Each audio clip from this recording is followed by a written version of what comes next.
दिन के शुरुआत में हम सिर्फ एक ट्रेड लेते हैं और उसमें हो जाता है हमें लॉस। फिर क्या है, बस शाम तक या तो हमारा अकाउंट आधा हो जाता है या बिल्कुल खत्म हो जाता है। अब सवाल यह है कि क्या मार्केट ने आपके अकाउंट को डिस्ट्रॉय किया है या जो सुबह आपको एक लॉस हुआ था उसके बाद आपके डिसीजन ने किया है। अक्सर ट्रेडर गलत स्ट्रेटेजी की वजह से लॉस नहीं कर रहे होते, बल्कि वो रिवेंज ट्रेडिंग करने की वजह से लॉस में जा रहे होते हैं। और सबसे खतरनाक चीज ये है कि उस वक्त ट्रेडर को लग रहा होता है कि मैं अपने बैलेंस को बचाने के लिए सही काम कर रहा हूँ, लेकिन असल में वो अपने अकाउंट को बचा नहीं रहा होता बल्कि मजीद लॉस में धकेल रहा होता है। आज हम उस हिडन प्रॉब्लम को समझेंगे जो बहुत सारे ट्रेडर को पता भी नहीं चलने देती कि हम अपने अकाउंट को नुकसान की तरफ ले जा रहे हैं। इस वीडियो में हम जानेंगे कि रिवेंज ट्रेडिंग असल में होती क्या है, लॉस होने के बाद हमारा दिमाग किस तरह रिएक्ट करता है, ओवर ट्रेडिंग अकाउंट को किस तरह डैमेज करती है, और सबसे इंपॉर्टेंट बात यह है कि लॉस रिकवर करने के चक्कर से बाहर किस तरह निकला जाए। वीडियो के एंड तक आपके पास एक एक्शन एबल प्लान होगा जो आपको इमोशनल ट्रेडिंग से बचने में मदद करेगा। फॉरेक्स ट्रेडिंग में तकरीबन हर ट्रेडर कभी ना कभी इस फेज से जरूर गुजरता है कि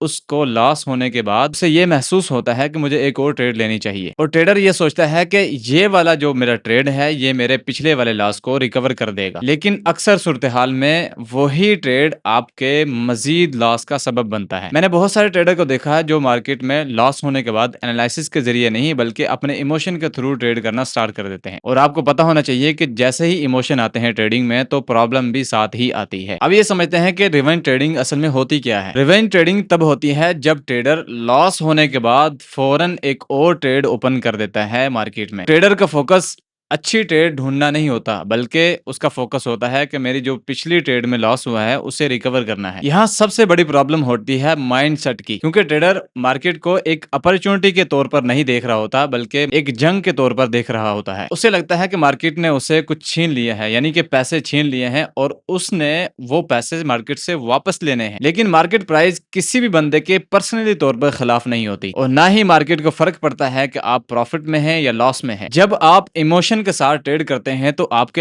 एनालिसिस पीछे रह जाते हैं और इसी वजह से मिस्टेक बढ़ना स्टार्ट हो जाती हैं। लेकिन रिवेंज ट्रेडिंग सिर्फ यहाँ तक लिमिटेड नहीं रहती भाई, इससे अगला वाला जो स्टेप है वो और भी खतरनाक होता है। लॉस के बाद ट्रेडर ये सोचता है कि अगर मैं ज्यादा ट्रेड लूंगा तो मेरी रिकवरी जल्दी हो जाएगी। यही वो पॉइंट होता है जहां से ओवर ट्रेडिंग स्टार्ट होती है और ट्रेडर के माइंड में भी नहीं आता कि मैं ओवर ट्रेडिंग करने की तरफ जा रहा हूँ। नॉर्मल दिन में एक ट्रेडर 2 से 3 अच्छी क्वालिटी ट्रेड लेता है, लेकिन जिस वक्त इमोशन के हाथे चढ़ जाता है ट्रेडर तो वो कम से कम भी 10, 15, 20 ट्रेड ले रहा होता है। इस सूरत में हर मोमेंट ट्रेड लगती है, हर कैंडल अपॉर्चुनिटी लगती है और हर एंट्री अर्जेंट लगती है, यानी कि अगर थोड़ा सा भी मैंने देर किया तो ये ट्रेड मिस हो जाएगी। लेकिन भाई एक चीज आपको जहन नशीन करनी चाहिए कि क्वांटिटी कभी भी क्वालिटी को रिप्लेस नहीं कर सकती। अगर आपका ट्रेडिंग सेटअप वीक है तो भाई ट्रेड ज्यादा लेने से आपका प्रॉफिट नहीं बढ़ेगा बल्कि आपका रिस्क बढ़ेगा। यहाँ अक्सर बिगनर ट्रेडर बहुत बड़ी गलती करते हैं। वो समझते हैं कि उनका प्रॉब्लम लॉस है, लेकिन हकीकत में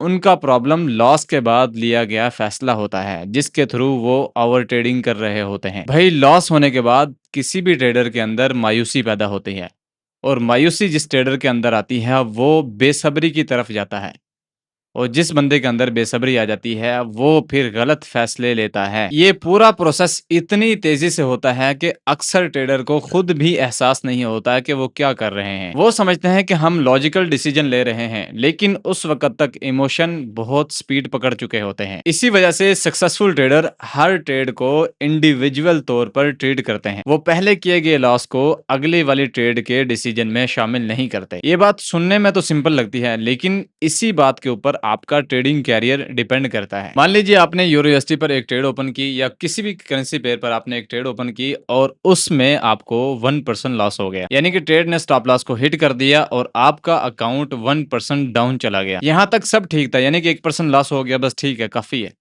लेकिन आपने उसके बाद एक और ट्रेड ओपन कर दी, फिर तीसरी ट्रेड ओपन कर दी, उसके बाद आपने अपना लॉट साइज बढ़ाया, एक और ट्रेड ओपन कर दी। आपने कभी सोचा है कि आपके साथ ऐसा क्यों हो रहा है? इसका सिंपल सा रीजन ये है कि आप अपने लॉस को रिकवर करना चाहते हैं। इसी सूरत में मजीद ट्रेड लेने की वजह से जो 1% लॉस था वो 5%, 6%, 7%, 8% या इससे भी ज्यादा हो सकता है। यहाँ पर प्रॉब्लम पहली वाली ट्रेड नहीं थी बल्कि जो बाद में आपने इमोशन की बेस पर ट्रेड ली है वो है। अगर आपको ट्रेडिंग में ग्रोथ चाहिए तो भाई इस बात को समझना बहुत जरूरी जरूरी है। इंसानी दिमाग नेचुरली तौर पर अपने लॉस को पसंद नहीं करता। जब लॉस होता है तो इमोशनल रिएक्शन पैदा होता है और ट्रेडर को लगता है कि मुझे ये लॉस अभी के अभी रिकवर करना चाहिए। लेकिन मार्केट इमोशन को रिवार्ड नहीं करती बल्कि डिसिप्लिन को रिवार्ड करती है। जितनी जल्दी आप इस बात को एक्सेप्ट करोगे उतनी ही जल्दी आपकी ट्रेडिंग इंप्रूव होगी। अगर आप भी अपनी रिवेंज ट्रेडिंग को रोकना चाहते हैं तो मैं आपको 5 रूल बताने वाला हूं। इन्हें अपने पास लिख लेना ताकि इन फ्यूचर ये आपके काम आ सके। नंबर 1, डेली की आपने लॉस लिमिट सेट करनी है। अगर बाय चांस किसी दिन आपकी डेली की लॉस लिमिट हिट हो जाती है तो आपने ये बात जहन नशीन करनी है कि भाई कल भी मार्केट ओपन होगी, इसलिए चुप करके ट्रेडिंग चार्ट को बंद कर देना है। नंबर 2, आपने हर ट्रेड पर फिक्स रिस्क रखना है। अपने लॉट साइज को आपने सिर्फ लॉस को रिकवर करने के लिए इंक्रीज नहीं करना। नंबर 3, लॉस होने के बाद आप ब्रेक लें, चाहे 10 मिनट कर लें चाहे 30 मिनट कर लें, ये आपकी ट्रेडिंग में बहुत बड़ा फर्क डाल सकता है, आपको रिवेंज ट्रेडिंग करने से रोक सकता है। नंबर 4, ट्रेडिंग जर्नल मेंटेन करें। लिखें कि आपने ट्रेड क्यों ली थी और उसका रिजल्ट क्या आया था। ऐसा करने से आपको मार्केट के पैटर्न समझ आना स्टार्ट हो जाएंगे। नंबर 5, कभी भी सेटअप के बिना ट्रेड ना लें। सिर्फ इसलिए ट्रेड लेना कि मैंने अपने लॉस को रिकवर करना है या मैं लॉस में हूं, बहुत गलत बात है। आपकी एंट्री सिर्फ वैलिड यानी कि सही सेटअप पर ही होनी चाहिए। भाई रिवेंज ट्रेडिंग मार्केट का प्रॉब्लम नहीं है बल्कि ये इमोशनल कंट्रोल का प्रॉब्लम है। एक लॉस आपके अकाउंट को डिस्ट्रॉय नहीं करता बल्कि एक लॉस के बाद ली गई गलत ट्रेड आपके अकाउंट को डिस्ट्रॉय करती हैं। जितना ज्यादा आप अपनी ट्रेडिंग में सब्र और डिसिप्लिन को पैदा करेंगे उतने ही ज्यादा आपकी ओवर ट्रेडिंग कम हो जाएगी और उतनी ही आपकी कंसिस्टेंसी इंप्रूव होगी। आज की वीडियो का सबसे बड़ा सबक यह है कि लॉस रिकवर करने की जल्दी अक्सर मजीद लॉस का सबब बन जाती है। अगली बार जब भी आपको लॉस हो तो भाई मार्केट से लड़ने के बजाय सबसे पहले आपने अपने इमोशन को कंट्रोल करना है। अगर आपको ये वीडियो अच्छी लगी हो तो प्लीज लाइक जरूर कीजिएगा, अपने दोस्तों के साथ शेयर कीजिएगा और कमेंट में ये जरूर बताइएगा कि आज तक आपकी सबसे बड़ी ट्रेडिंग मिस्टेक क्या रही है। अगर आप फॉरेक्स ट्रेडिंग को स्टेप बाय स्टेप सीखना चाहते हैं तो ऑल बिगिनर के आने वाले एजुकेशनल कंटेंट और लर्निंग रिसोर्सेज को भी फॉलो कर सकते हैं। मिलते हैं इंशाल्लाह नेक्स्ट वीडियो में। अपना ख्याल रखिएगा। ओके, अल्लाह हाफिज।